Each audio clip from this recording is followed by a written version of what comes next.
At the same time, the agricultural sector is calling for Eskom to exempt it from load shedding to avoid a disaster.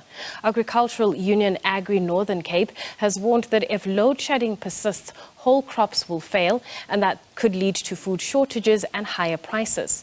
It predicts many farmers will lose their crops or will have to leave the industry. SABC News reporter Ulrich Hendriks has more from a farm in Douglas. So load shedding, especially the higher stages from stage 4 to 6, is wreaking havoc in the agriculture sector. Of course, especially those irrigation farmers are having a very hard time to basically keep their harvest alive. We at one of the farms with Gerard Prover. He's of course a farmer. He's got millies in the Douglas area in the Northern Cape. Gerard, tell us what is the impact of stage 6 and the higher stages load shedding have on irrigation farmers? Yeah, Ulrich, it's quite a disaster. At this moment I have 14 hours a day electricity and 10 hours no electricity. It's a huge problem. We can't water the lands enough for making a good yield. As you can see at the back, some of the maize are busy dying. So it's chaos on the farms, and we can do nothing about that. It's a massive problem. So what do you do? How do you plan? Yeah, the problem is now the load shedding is just going on and on. Sometimes it comes for 2 to 3 days, let's say 5 or 6, but it's now for over a week. And we had a heat wave in this area. As you can see, it's 40 degrees. So as a farmer, as a community, we can do nothing. Without electricity in this area, we have a massive problem, and we'll lose our yields. That is a problem, and also job losses, and also food security is a massive problem in our country, because we produce, let's say quite a lot of in the irrigation areas, let's say wheat, maize, and all that stuff, and now it's quite a problem. You spoke about some of the effects it will have on the consumer as well.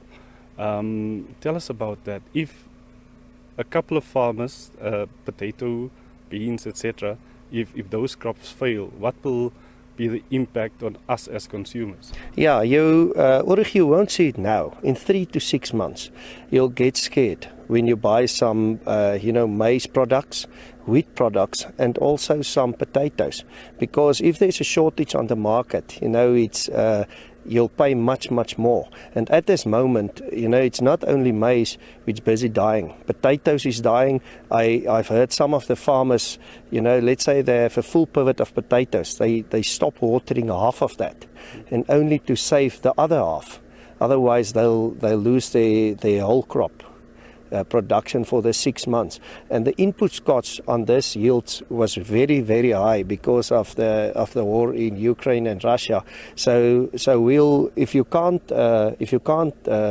harvest the yields, you have quite a massive problem, and the banks will have problems. And the problem for me is many job losses. The whole community will be negative affected by this load shedding. Tell us if this load shedding continues for another week, because we know it's not going to end today or tomorrow. What impact will that have on irrigation farmers? Yeah, Ulrich, the only thing which can save us now is rain from God. It's the only thing we can save. Let's say load shedding is getting stopped tomorrow. It won't save every yield of all the yields in the area. So they must bring it, let's say, to stage 2, and we hope for rain at the weekend. Then we'll save some of the crops. But if the temperature is like this for another 3 to 4 weeks, 3 to 4 days, you'll lose of Douglas 20 to 30% of the crops will be lost. In a week's time, it can rain much. You can stop the load shedding. It will be lost. If the maize and potatoes are dead, they finish for the season.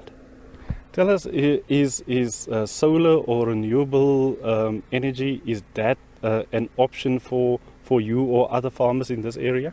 Yeah, Ulrich, it is an option, but it's a long-term option. The problem is now I have some farms with, you know, with solar. But the problem is now we connected to the grid. When the electricity is off, we have load shedding. I can't use it. So I must buy a generator to put with. And at this moment, it's quite expensive. You see what the maize price, the diesel price are. So it's not. We can't do it. It's unaffordable. Thank you very much. That's Gerard Brevier. Of course, sketching a very gloomy picture, of course, about farming, especially irrigation farmers. It is quite hot. We're struggling as we are doing this piece. But not only the Douglas area where we are affected by the load shedding and the lack of irrigation that farmers can do within their farms. Of course, it's a huge area in the Northern Cape, starting from the Harswater area, which is another 200-300 kilometers, even towards the Hopetown area. All these farmers, of course, irrigation farmers, needing a lot of water for the produce. Of course, along the Orange River as well, those grape farmers, but also load shedding creating havoc even while they are harvesting the table grapes within the lower Orange River region. Of course, lots of farmers struggling to maintain that cold chain that is needed when they export to the European market. Back to the studio.